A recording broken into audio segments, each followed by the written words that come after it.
Astaghfirullah. Bismillahirrahmanirrahim. Assalamualaikum warahmatullahi wabarakatuh. Bihamdillah wassalatu wassalamu ala rasulillah wa ala alihi wa sahbihi wa mawalah wa la hawla wa la quwata illa billahi wa ba'du. Alhamdulillah, segala puja dan puji hanya milik Allah subhanahu wa ta'ala. Salat dan juga salam kita hadiahkan kepada Rasul kita Nabi besar Muhammad sallallahu alaihi wa ala alihi wasallam. Kita lanjutkan kajian kita, masih membahas tafsir dari surah Al-Buruj. Kita masuk pada ayat ke-12 dan seterusnya. A'udzubillahi minasyaitonirrajim. Bismillahirrahmanirrahim. Inna batsya rabbika lasyadid. Sesungguhnya azab Tuhanmu sangatlah keras. Innahu huwa yubdi'u wa yu'id.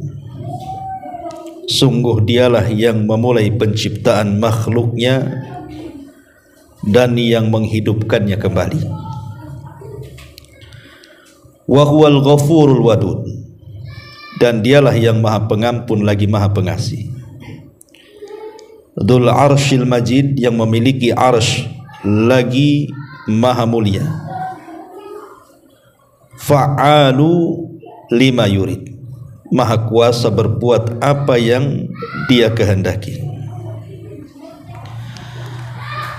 Ma'asyiral muslimin wal muslimat rahimani wa rahimakumullah. Ayat ini ada korelasi daripada ayat sebelumnya yang bicara tentang kebengisan Ashabul Ukhdud yang membakar orang-orang yang beriman dan dimasukkan ke dalam parit-parit api. Memang dalam ayat ini tidak dijelaskan apa hukuman Ashabul Ukhdud di dunia, padahal perbuatan mereka sezalim itu, membakar hampir 20.000 kaum muslimin di zaman itu dengan cara dibakar. Tetapi bukan berarti kemudian mereka akan melenggang begitu saja setelah mereka melakukan kezaliman. Karena di sana ada hari perhitungan, tidak di dunia, di akhirat. Dan di sini Allah Subhanahu wa taala katakan, sungguh azab Rabbmu sangatlah keras. Dan inilah yang kemudian menjadi wa'id, semacam ancaman kepada siapapun yang melakukan kezaliman. Kalau Allah Subhanahu wa taala tidak azab mereka di dunia, maka Allah Subhanahu wa taala akan azab mereka di akhirat sebagai bentuk keadilan, supaya orang-orang yang dizalimi mereka merasa puas. Dan ini yang diingkari oleh orang Quraisy di zaman itu. Orang Quraisy mengingkari tidak ada hari kebangkitan. Maka kita bantah secara logika, kalau tidak ada kebangkitan, macam mana orang-orang yang melakukan kezaliman di dunia? Enak saja mereka setelah melakukan kezaliman kemudian tidak ada balasannya. Mana keadilan Allah di sini? Makanya kemudian siapapun yang melakukan kezaliman di dunia, ketika tidak turun azab kepada mereka, maka Allah Subhanahu wa taala akan membalasnya di akhirat. Inna batsya rabbika lasyadid. Innahu wa yubdi'u wa yu'id. Dialah yang memulai penciptaan dan dia pula yang menghidupkan kembali. Tidak ada mustahil bagi Allah menghidupkan dari kematian, bahkan lebih mudah lagi. Allah lebih mudah membangkitkan dibandingkan menciptakan pertama kalinya. Dan dalil-dalil bahwa adanya kebangkitan itu banyak sekali, baik secara akal, baik secara fitrah, ataupun secara dalil-dalil dari Al-Quran dan Sunnah Nabi sallallahu alaihi wasallam, dan ini sering saya jelaskan. Kemudian Allah mengatakan wa huwal ghafurul wadud, dan dialah yang maha pengampun lagi maha pengasih. Artinya Ashabul Ukhdud itu, kalau seandainya mereka bertobat kepada Allah Subhanahu wa taala setelah mereka melakukan pembantaian, Bukan tidak mustahil Allah mengampuni dosa-dosa mereka. Karena sebesar apapun dosa yang kita lakukan, tetap masih terbuka pintu ampunan. Makanya dalam hadis qudsi Allah Subhanahu wa taala berfirman kepada kita, wahai anak Adam, ya ibna Adam, lau dunubuka ananas sama thumma astaghfartani ghafartu laka ala ma kana minka wala ubali. Wahai anak Adam, kalau seandainya dosamu melesat sampai ke langit saking banyaknya, gitu maksudnya, kalau datang kepadaku minta ampunan, pasti aku akan ampuni dan aku tidak peduli. Dari sini menunjukkan bahwa Allah Subhanahu wa taala tetap membuka ampunan selama orang itu belum mati. Makanya kita dilarang kemudian mendoakan dengan neraka orang-orang yang masih ada kesempatan hidup. Tidak boleh menjazam, memastikan si fulan di sorga, si fulan di neraka kalau orangnya masih hidup. Sebab hak mutlak yang memasukkan orang ke sorga dan ke neraka itu adalah Allah. Dan orang yang masih hidup itu masih ada kesempatan bertobat. Buktinya ketika Nabi SAW berdoa dalam kunutnya orang-orang yang memecahkan gerhamnya dalam perang Uhud, bahkan Rasul mengatakan Allahummal an fulan, Allahummal an fulan, Allahummal an fulan, ya Allah laknat si fulan, si fulan, si fulan. Turun ayat, laisa laka minal amri syai'un, tidak ada urusan wahai Muhammad tentang mereka orang-orang yang kau laknat itu. Karena buktinya tiga-tiganya masuk Islam. Orang yang dilaknat Nabi dalam kunut nazilahnya itu tiga-tiganya masuk Islam dan baik keislamannya. Artinya kan kita tidak bisa menjazamkan, memastikan si fulan di surga dan si fulan di neraka selama dia masih hidup. Karena bagaimanapun Nabi SAW mengatakan al-a'mal bi khawatimiha, amal itu kan ditentukan akhirnya, bukan awal, bukan tengah, tapi akhirnya. Betapa banyak yang awalnya baik, akhirnya su'ul khatimah, berapa banyak yang awalnya buruk, akhirnya husnul khatimah. Dan itu banyak sejarahnya. Contohnya seperti siapa? Tukang-tukang sihir Fir'aun, akhirnya baik dia, padahal mereka bergelut dengan ilmu sihir itu, dan kita tahu sihir itu lengket dengan kesyirikan.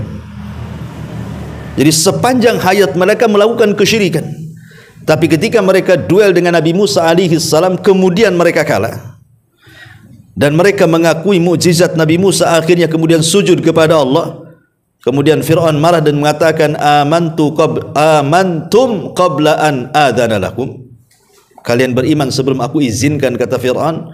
Wallahi aku akan salib kalian, akan kupotong tangan kaki kalian. Akhirnya kemudian di sore hari Fir'aun pun menghukum semua tukang sihir karena mereka beriman kepada Musa, dan semuanya mati. Apa kata Abdullah bin Abbas radhiyallahu anhuma, lihat tukang-tukang sihir Fir'aun itu. Di pagi hari mereka tukang sihir yang jahat, di sore hari mereka menjadi para syuhada yang baik. Ya kan? Terkadang akhir itulah yang menentukan, bukan awalnya. Tapi kita lihat sebaliknya, seperti kisah Bal'am bin Ba'urah, tercantum dalam Quran juga secara isyarat kan. Dia orang yang paling paham dengan Taurat, diagung-agungkan karena ibadahnya. Tapi akhirnya dia menentang Nabi Musa dan mendoakan keburukan Nabi Musa. Akhirnya meninggal su'ul khatimah. Ya, jadi sekali lagi kita tidak bisa memastikan si fulan di sorga, si fulan di neraka selama nyawanya masih hidup. Kecuali kalau dia jelas-jelas mati di atas kekafiran, maka kita katakan secara umum orang kafir di neraka. Ya. Di sini Allah mengatakan wa huwal ghafur. Ghafur ini diambil daripada mighfar. Mighfar itu kan penutup kepala. Kalau dalam peperangan itu kan ada helm untuk kepala kan itu ya, supaya tidak terkena pedang langsung kepala kita.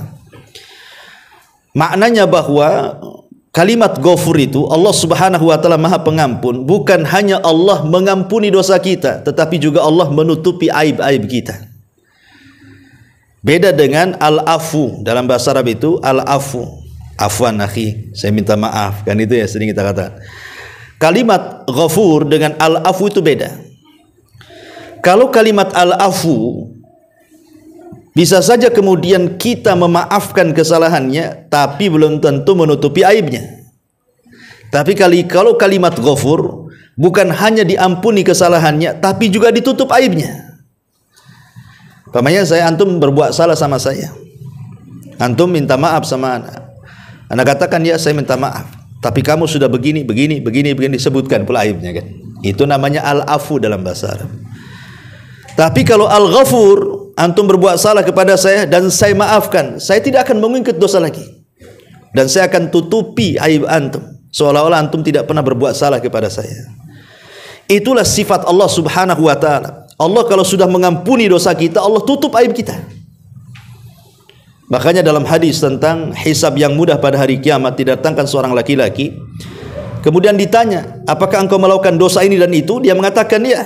Maka kata Allah Subhanahu wa ta'ala, ghafartu lakal yaum wa satartu laka fid dunya.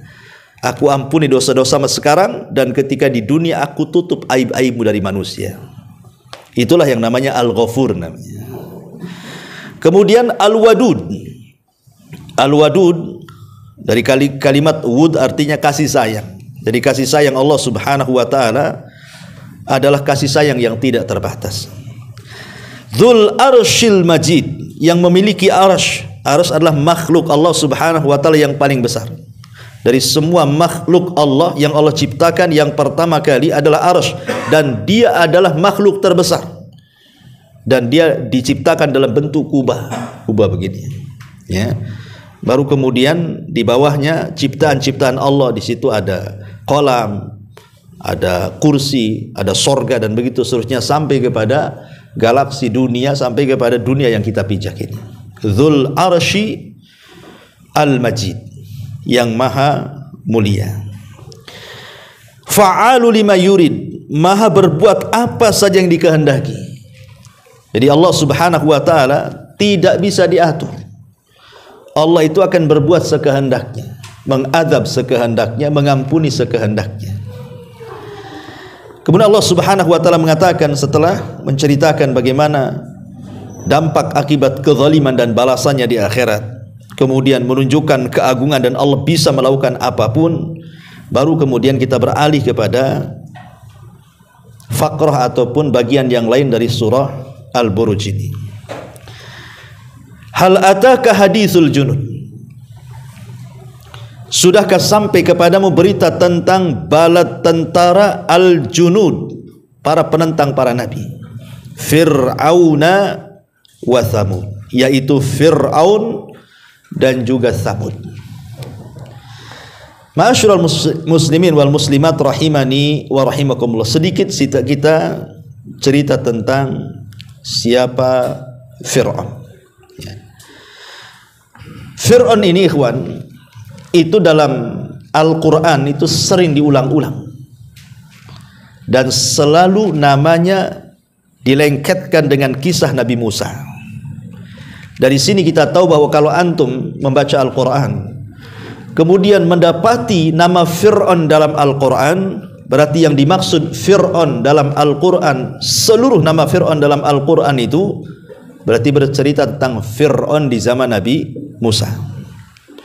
Karena Fir'aun itu istilah masalahnya, istilah bagi raja Mesir. Siapapun yang menjadi raja di Mesir maka akan disebut Fir'aun. Sama dengan istilah Kisra bagi raja Persia, sama dengan istilah Kaisar bagi raja Romawi, sama dengan istilah Najasyi bagi raja Ethiopia, sama dengan istilah Tuba bagi raja Yaman, sama dengan istilah Iskandaria juga. Itu kan istilah-istilah raja, Iskandaria 1, Iskandaria 2 kan. Atau kalau dalam kerajaan-kerajaan di Indonesia seperti di Jawa itu ada namanya Mangkubuwono, Mangkubuwono 1, Mangkubuwono 2, kan namanya bukan itu kan. Itu kan istilah-istilah namanya. Ya. Jadi Fir'aun itu istilah. Nabi Ibrahim alaihi salatu wassalam ketika hijrah ke Mesir, yang berkuasa di Mesir juga Fir'aun, tapi Fir'aun di zaman Nabi Ibrahim. Kemudian di zaman Nabi Yusuf juga, Nabi Yusuf pernah di Mesir, yang berkuasa Fir'aun juga kan gitu ya. Kemudian di zaman Nabi Musa yang berkuasa Fir'aun juga. Fir'aun yang mana satu kan itu? Karena Fir'aun itu kan istilah. Tetapi kalau antum dapati istilah Fir'aun di dalam Al-Quranul Karim, Berarti yang diistilahkan Fir'aun di situ adalah Fir'aunnya Nabi Musa. Semua Fir'aun diistilahkan dalam Quran. Lah karena Fir'aun itu kan istilah, tentu dia punya nama. Siapa namanya? Seperti namanya Najasyi. Yang masuk Islam di zaman Nabi SAW siapa namanya? Ashama ibn Afur atau Ashama ibnu Afjur. Itulah Raja Najasyi yang beriman kepada Nabi SAW ketika kematiannya Rasul mensalat gaibkan di Madinah. Namanya Ashama ibn Afjur. Gelarnya Najasyi. Lah Fir'aun ini karena dia gelar, lalu siapa namanya? Ini yang kemudian menjadi polemik panjang para peneliti ketika mereka membuka situs-situs piramid-piramid dan penemuan-penemuan yang ada di Mesir. Siapa nama Fir'aun ini? Apalagi kemudian ditemukan jasad yang kemudian dimumikan dan dijadikan tempat wisata siapapun yang datang ke Mesir, masuk ke museum itu nampaklah jasad Fir'aun itu kan. Ini siapa ini yang ditemukan itu? Apakah Fir'aunnya Nabi Musa ataukah Fir'aun yang lainnya? Lah dari sini ma'asyiral muslimin yang dimuliakan Allah Azza wa Jalla, terjadi silang pendapat yang panjang sekali. Siapa Fir'aun di zaman Nabi Musa yang sangat bengis, enggak ketulungan itu? Yang pertama, ada peneliti Yahudi. Peneliti Yahudi, mereka mengatakan bahwa nama Fir'aun yang terkenal, yang sangat bengis sekali. Siapa yang tidak kenal Fir'aun? Semua kenal, ya. Karena juga dicantumkan di semua kitab-kitab langit, baik dalam Taurat, baik dalam Injil, termasuk juga dalam Quran dikisahkan kan itu, sehingga namanya itu populer. Lah menurut peneliti Yahudi, nama Fir'aun itu namanya Tut Anhu Amun. Agak sulit namanya. Tut Anhu Amun. Saya ulangi, Tut Anhu Amun. Jadi ayahnya namanya Akhnatun. Akhnatun ini adalah penguasa Mesir. Lah ketika Akhnatun meninggal dunia, maka kemudian tahtanya jatuh kepada Tut Anhu Amun, putra daripada Akhnatun yang kemudian menjadi raja Mesir. Itulah yang disebut Fir'aunnya Musa. Tapi menurut penelitian orang-orang Yahudi, dia tidak mati tenggelam, tapi mati karena dipukul kepalanya oleh Nabi Musa, kemudian mati. Jadi matinya karena dipukul kepala, kemudian retak mati. Buktinya mumi yang sekarang yang ditemukan di Mesir itu ada coakan di kepala. Mereka berdalil seperti itu. Mumi yang sekarang di Mesir itu ada coakan di kepala menunjukkan bekas pukulannya. Makanya orang-orang Yahudi mengatakan bahwa Fir'aun di zaman Nabi Musa itu namanya Tut Anhu Amun, putra Akhnatun, dan meninggal bukan di lautan sebagaimana kita. Dan tentu pendapat ini sangat jauh dan bertentangan dengan ajaran kita kan, ajaran Al-Quranul Karim. Sangat jauh sekali. Karena Al-Quranul Karim dengan tegas Fir'aun meninggal di mana? Tenggelam. Ya, fa'aghraqnahu, kami tenggelamkan si Fir'aun itu. Berarti tertolaklah pendapat orang-orang Yahudi ini. Kemudian pendapat yang kedua, ada seorang peneliti sejarah namanya Tha'labah An-Naisabur rahimahullahu ta'ala. Tha'labah, Al-Imam Ats-Tha'labah An-Naisabur mengatakan bahwa dulu ada Fir'aun di zaman Nabi Yusuf alaihi salam. Itu namanya Rayyan ibnu Al-Walid. Rayyan ibnu Al-Walid. Rayyan ibn Al-Walid ini hidup di masa Nabi Yusuf. Fir'aun juga, cuma namanya Rayyan ibn Al-Walid. Ketika ayahnya meninggal, kemudian digantikan anaknya Qabus bin Mus'ab. Qabus ibnu Mus'ab, subhanallah, inilah raja zalim di zaman Nabi Yusuf. Kemudian Nabi Yusuf alaihi salatu wassalam berusaha menasihati si Qabus ini. Fir'aun juga gitu ya, anak Fir'aun bin Mus'ab ini, tapi kemudian tidak mau masuk Islam ke ajaran Nabi Yusuf. Akhirnya Allah takdirkan dia wafat, kemudian digantikan oleh saudaranya. Ketika Qobus meninggal dunia, lah Nabi Yusuf juga meninggal dunia. Kemudian digantikan oleh saudaranya namanya Abbas Al-Walid ibni Mus'ab. Abbas ibnu Al-Walid ibn Mus'ab itulah yang kemudian dikenal dengan Fir'aun yang sangat kejam, yang kisahnya disebutkan di dalam Al-Quran. Jadi namanya Abul Abbas Al-Walid ibn Mus'ab. Itu nama Fir'aun yang sebenarnya. Menurut peneliti dari Naisabur namanya Tha'labah. Siapa?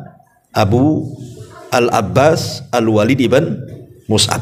Ya. Ini pendapat yang kedua. Pendapat yang ketiga, tidak.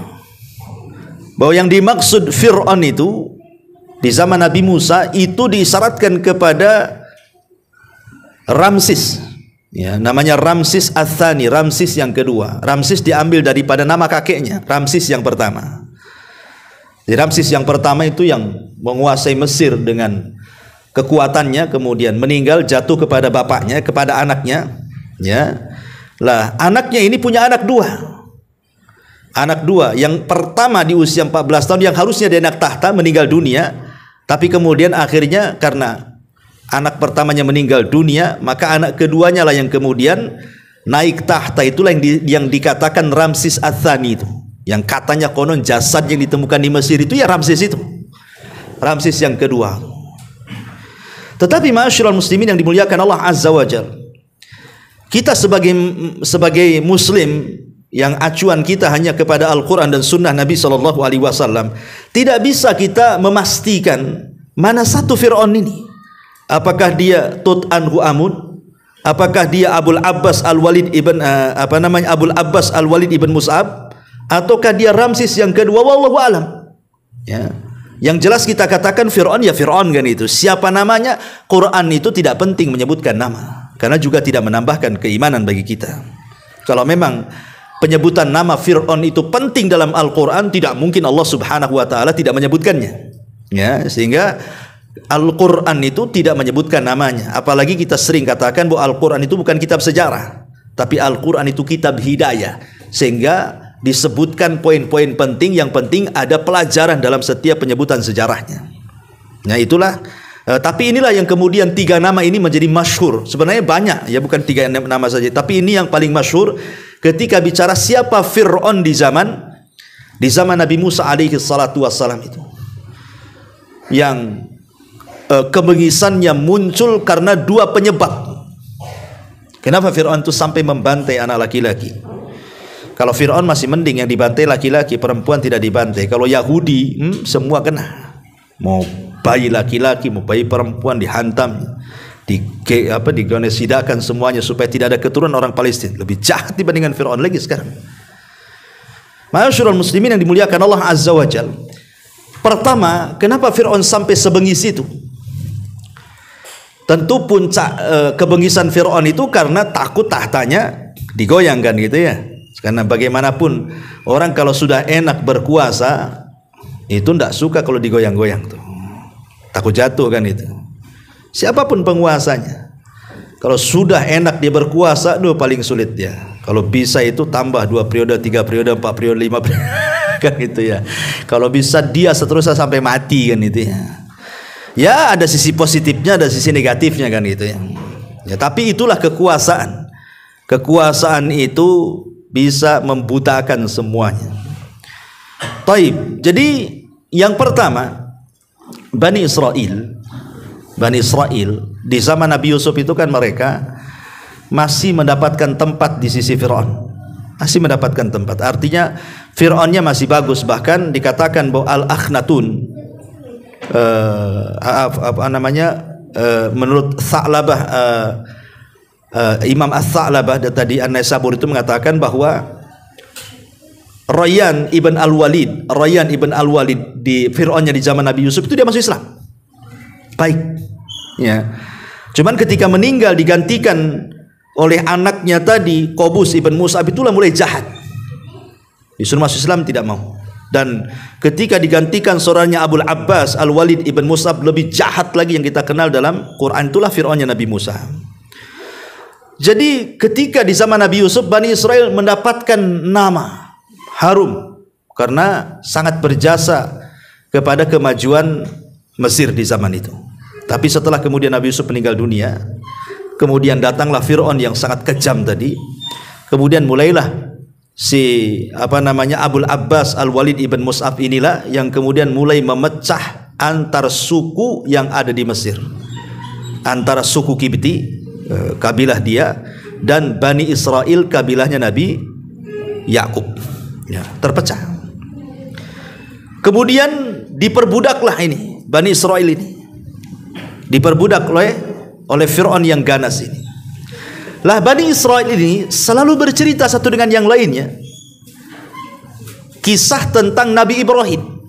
Jadi Nabi Ibrahim ini ketika hijrah dari Babylon, Irak, ke Mesir, Mesir kan terjadi paceklik hebat ketika itu, sehingga secara ekonomi tidak memungkinkan. Makanya Nabi Ibrahim akhirnya dengan Siti Sarah hijrah ke Mesir dan hidup lama di Mesir. Masalahnya Fir'aun di zaman Nabi Ibrahim itu aneh, punya aturan. Siapapun yang punya istri cantik, maka istrinya diambil, suaminya dibunuh. Aturannya begitu, ya. Jadi kalau bisa rakyatnya istrinya jelek. Repot pula punya presiden kayak gini. Jadi buat apa antum ganteng kalau istrinya jelek? Akhirnya kemudian lah, Siti Sarah itu kan wanita terkenal kecantikannya, ikhwatufiddin. Terkenal kecantikannya. Bahkan ada yang mengatakan bahwa dialah yang memiliki kecantikan separuh Siti Hawa, sebagaimana Yusuf mendapatkan ketampanan separuh Nabi Adam, ya. Jadi Nabi Ibrahim sampai mengatakan kepada istrinya, nanti kalau sampai kau ketahuan oleh prajurit dan raja menginginkanmu, jangan kau katakan aku suamimu, tapi katakanlah aku saudaramu. Ibrahim sebenarnya bukan berdusta, tapi hendak tauriah, ya, maksudnya saudara se-Islam, kan itu ya. Karena di zaman itu tidak ada orang masuk Islam kecuali Ibrahim sama istrinya aja, kan itu. Tapi itu tauriah saja, berdusta untuk kemaslahatan. Tapi tetap aja diculik juga tuh istrinya Ibrahim itu. Kemudian dihadapkan kepada sang raja, maka Sarah pun berdoa kepada Allah Azza wa Jal agar Allah melindungi dirinya dan mengadab sang raja. Tiba-tiba ketika hendak menjamahnya, setruk tuh tangannya, nggak bisa gerak, jadi patung. Akhirnya dia minta kepada Sarah untuk berdoa, didoakan, akhirnya sembuh lagi. Bukannya tobat mau menjamah lagi, didoakan lagi, setruk lagi. Hasil gitu aja. Ketakutanlah ini si Fir'aun Mesir ini. Disangkanya yang di depan dia itu bukan wanita tapi setan. Makanya dia marah sama prajuritnya, aku suruh kalian datangkan seorang wanita cantik, kau datangkan setan pula ke sini. Akhirnya kemudian Raja Mesir ini memberikan hadiah karena takut membawa sial bahasa kitanya, ya. Maka diberikan hadiah seorang budak namanya Hajar. Dia seorang putri, ya, yang kekuasaannya dijajah Firaun, kemudian ditawan. Hajar ini putri raja dia. Kemudian diserahkan kepada Sarah dan disuruh pergi dan jangan pernah kembali. Lah Ibrahim ini marah. Gara-gara apa? Gara-gara istrinya mau dilecehkan. Makanya kemudian Ibrahim berdoa kepada Allah Subhanahu wa taala agar muncul dari keturunannya yang bisa menumbangkan kekuasaan si Fir'aun ini. Itu doa Nabi Ibrahim. Minta kepada Allah agar nanti dari keturunannya ada orang yang bisa menumbangkan kekuasaan Fir'aun.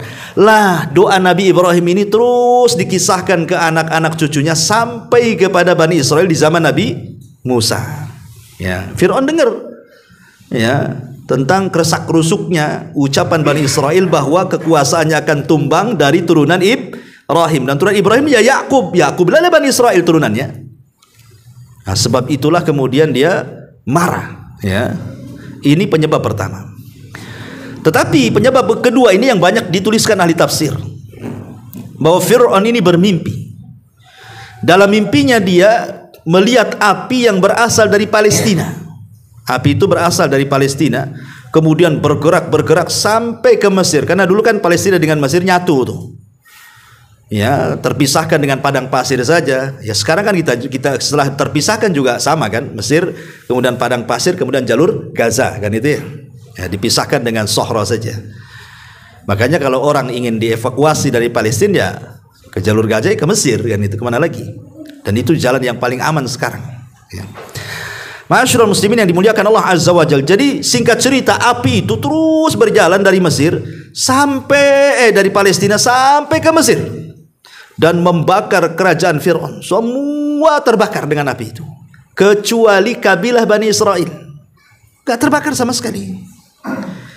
Lah dari situlah kemudian si Fir'aun ini mengumpulkan tukang-tukang sihirnya.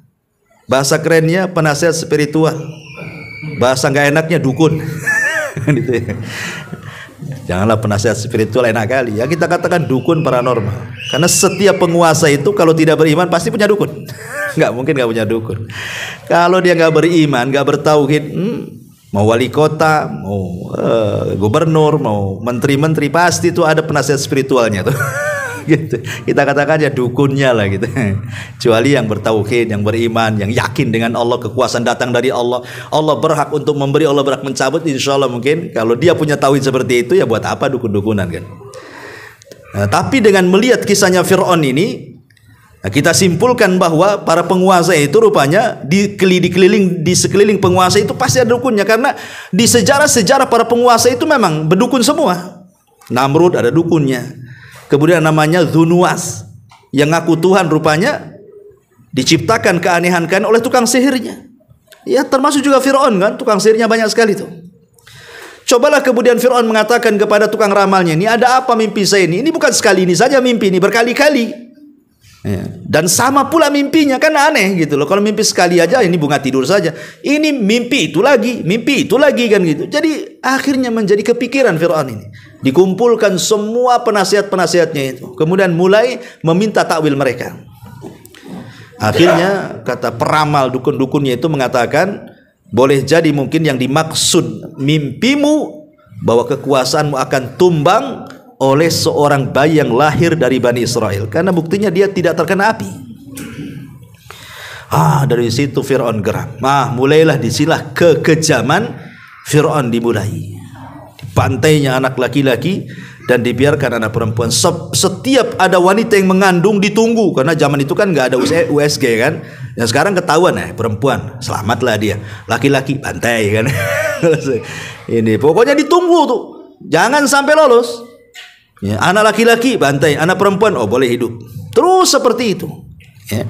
Artinya bahwa di sini terjadi juga genosida di zaman Fir'aun kan. Jadi apa yang dilakukan orang-orang Yahudi itu, itulah perbuatan si Fir'aun sebenarnya. Berusaha menghabiskan anak laki-laki sehingga menghabiskan keturunan kan. Supaya tidak ada lagi keturunan dari kaum Bani Israel. Ketika semua dibantai anak laki-lakinya, lah siapa yang akan membuahi anak perempuannya? Itulah genosida namanya. Itu yang dilakukan sekarang oleh Zionis Yahudi. Bayangkan 3.000 anak-anak yang tidak berdosa mati. Itu bisa lebih karena yang tertimbun puing-puing itu belum diketahui kan. Sampai anak-anak yang sekarang masih hidup, hampir anak-anak Palestina itu ditulis nama di tangannya. Nama dia ditulis. Sehingga kalau seandainya terjadi bom mati, tidak usah lagi dicari-cari anak siapa, udah ada tulisan di tangannya. Sampai seperti itu. Artinya sudah siap mati anak-anak itu. Luar biasa gitu ya. Dan ini kita harus mengecam keras kepada mereka, ikhwatu fiddin. Bahkan menolong mereka itu hari ini wajib hukumnya. Gimana tidak wajib? Sekarang dalam waktu sesingkat-singkatnya hanya 20 hari lebih saja. Ini sudah 24 hari ya, ke 24 harinya ya, kalau nggak salah ya. Itu sudah 10.000 jiwa dulu ya, yang jelas-jelas gitu ya, belum yang terkubur lagi. Dalam waktu singkat bisa ribuan yang meninggal dunia.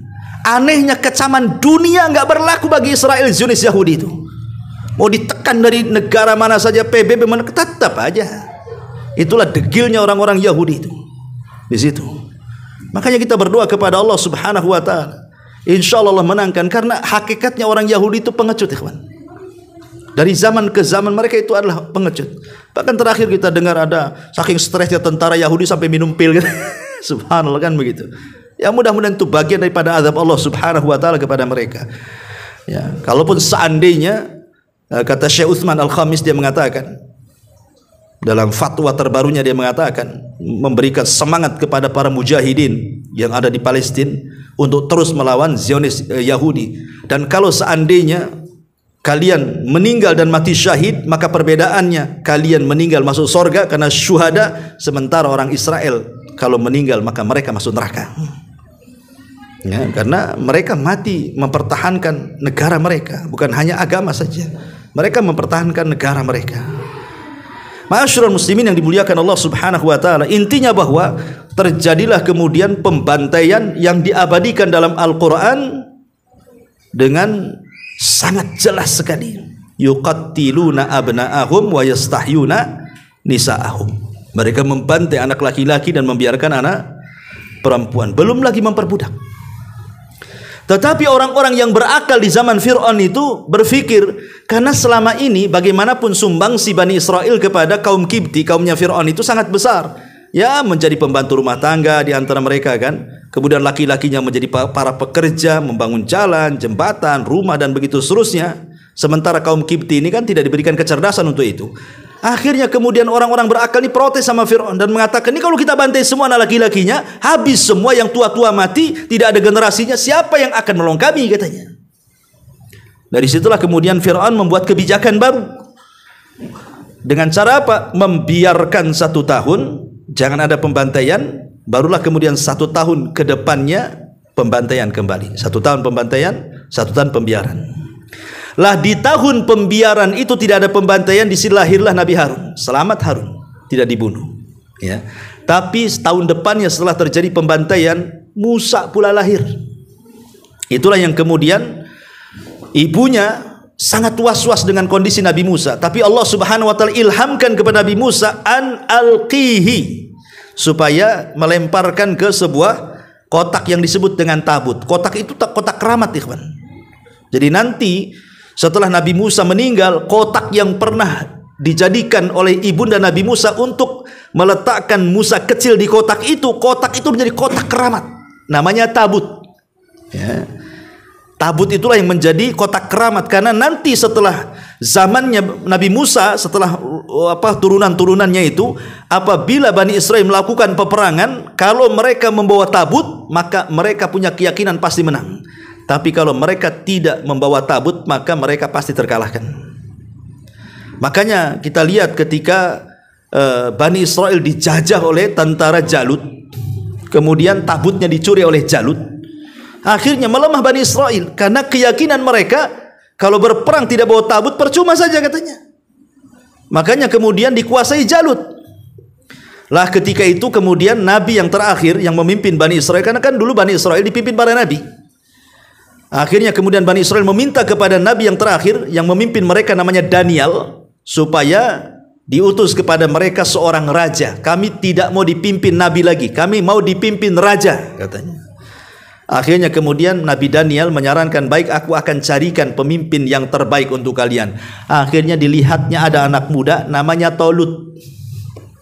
Tolut ini penggembala kambing orang miskin, tapi punya kecerdasan dan kekuatan fisik.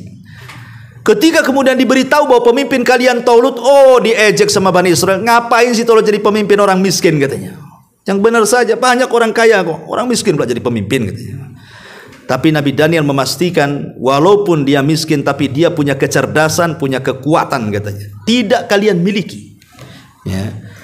Lah untuk memastikan bahwa Tolut itu bisa memimpin perang, Allah mengutus Jibril mencuri tabut yang diambil oleh Jalut. Kotaknya itu, kotak yang pernah Nabi Musa ditaruh di situ, Nabi Musa kecil itu, namanya tabut. Kemudian dipindah ke rumahnya Tolut. Setelah Tolut memamerkan tabut itu, baru semangat Bani Israel bangkit untuk menyerbu Jalut.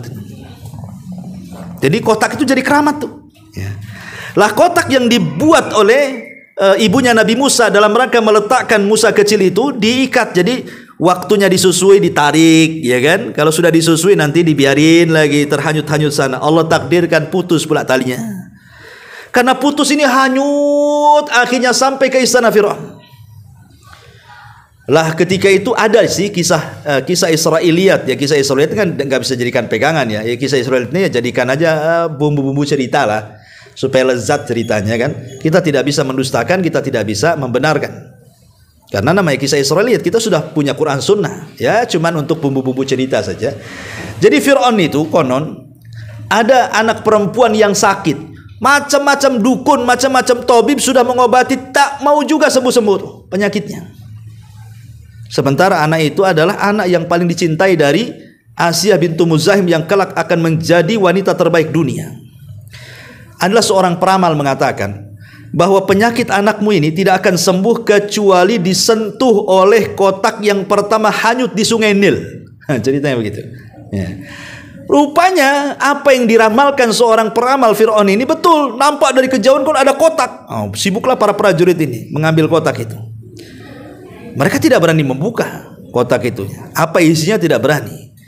Ketika kemudian kotak sudah sampai, sudah diambil, maka datanglah Asiyah bintu Muzahim ingin melihat apa isinya. Ketika lihat rupanya bayi laki-laki pula, Allah tanamkan langsung kecintaan kepada Asiyah bintu Muzahim. Karena konon Asiyah tidak punya anak laki-laki, semua anak perempuan. Ketika melihat anak laki-laki langsung ditanamkan kecintaan itu kepada bayinya Musa. Datang Fir'aun mau dibunuhnya.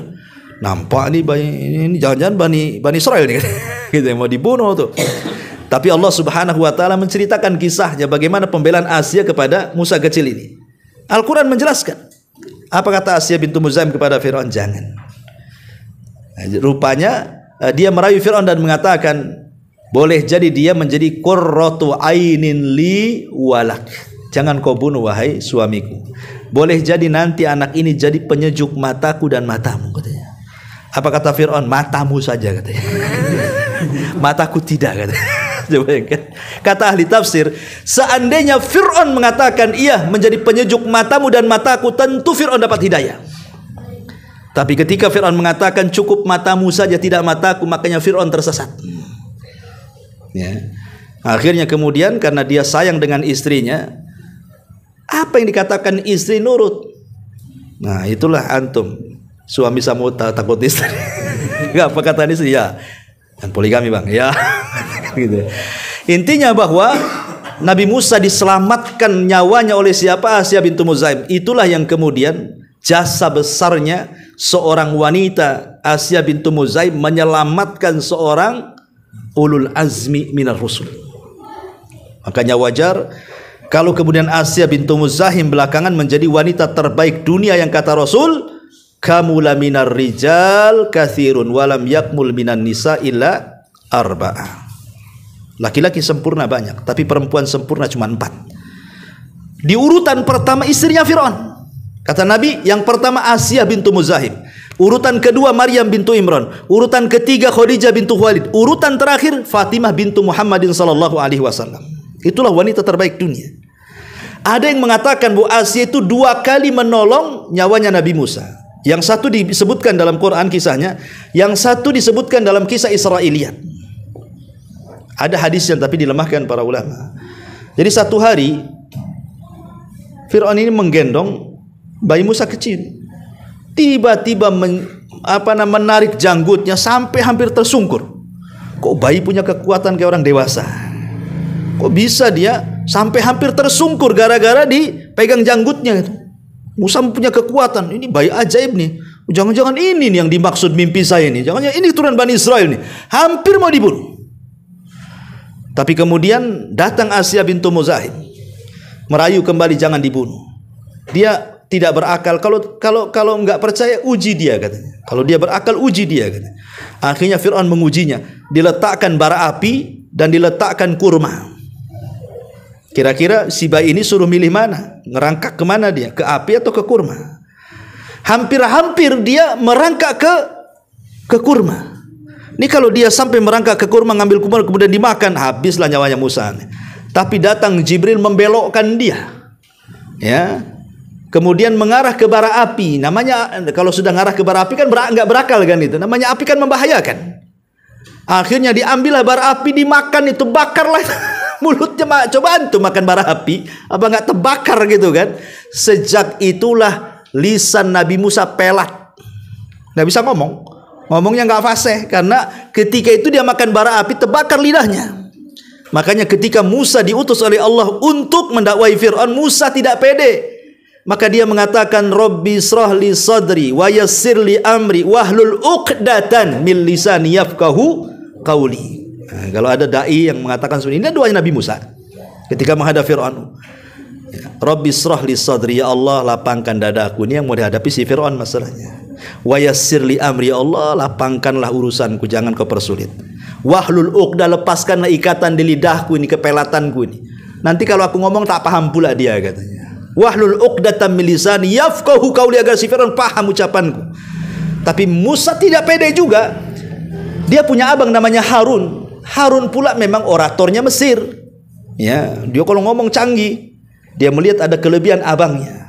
Maka dia mengatakan, ij'al li waziran li, ya Allah jadikan abangku Harun itu wazir, wakilku. Jadikan dia seorang nabi. Akhirnya Allah kabulkan, maka Allah mengangkat Harun jadi nabi. Jadi Harun jadi nabi itu karena permintaan Nabi Musa, supaya menemani dia berdakwah, karena dia selain daripada punya kelembutan Nabi Harun itu, dia punya pembicaraan yang sangat fasih dan orator luar biasa. Intinya bahwa akhirnya Fir'aun tidak jadi membunuh Musa karena memakan bara api tadi. Berarti tidak berakal kan? Dari sini Asia menolong Musa 2 kali dalam kematian. Ma'asyiral muslimin yang dimuliakan Allah Azza wa Jalla, akhirnya singkat cerita Musa pun tumbuh di istana Fir'aun sampai dewasa, sampai akhirnya terjadi pembunuhan, percekcokan Yahudi dengan Kipti, anak muda. Datang Nabi Musa melerainya, malah kemudian pukulannya membunuh kaum Kipti. Sementara ketika itu kan hukum kisos, siapa yang bunuh dibunuh. Maka Musa lari dari Mesir karena takut dibunuh. Kemudian ke Madian, menikah dengan salah satu putri Syu'aib. Kemudian setelah 10 tahun pulang ke Mesir, diangkatlah di tengah jalan menjadi seorang nabi dan rasul untuk mendakwahkan Fir'aun. Maka di sini Allah Subhanahu wa taala mengatakan, hal ataka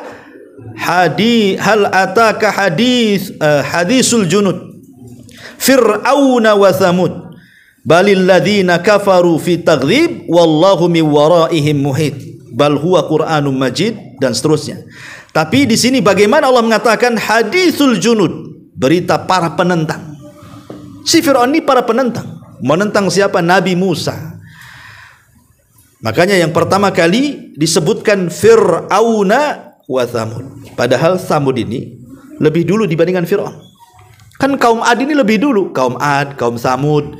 Fir'aun ini belakangan kan? Tapi di sini Allah dahulukan Fir'aun, baru kemudian kaum yang sebelumnya. Kenapa? Karena kebengisannya. Ya. Karena kebengisan seorang raja Fir'aun ini luar biasa. Makanya Allah Subhanahu wa taala menjadi percontohan siapapun yang menentang kebenaran, Fir'aun dia. Apa kata Rasul ketika melakobi Abu Jahal? Kata Nabi SAW, setiap umat itu ada Fir'aunnya, dan Fir'aun umatku adalah Abu Jahal, kata Rasul. Ya. Makanya Fir'aunnya umat Islam itulah Abu Jahal. Abu Jahal Fir'aunu hadhil ummah, kata Rasul. Karena dia orang yang paling menentang Nabi SAW. Kalau kita cerita Nabi, siapa penentang pertama? Pasti di telinga kita langsung Abu Jahal yang kita sebutkan. Makanya dialah Fir'aunnya. Kalau disebut Musa, musuhnya pasti kita cerita Fir'aun. Fir'auna wa Thamud, yaitu Fir'aun dan juga kaum Thamud. Wallahu a'lam bishawab. Ini saja ikhwan yang bisa sampaikan. Insyaallah kita lanjutkan di lain kesempatan. Subhanakallahumma bihamdika asyhadu an la ilaha illa anta astaghfiruka wa atubu ilaik. Allahu ta'ala alam. Assalamualaikum warahmatullahi wabarakatuh.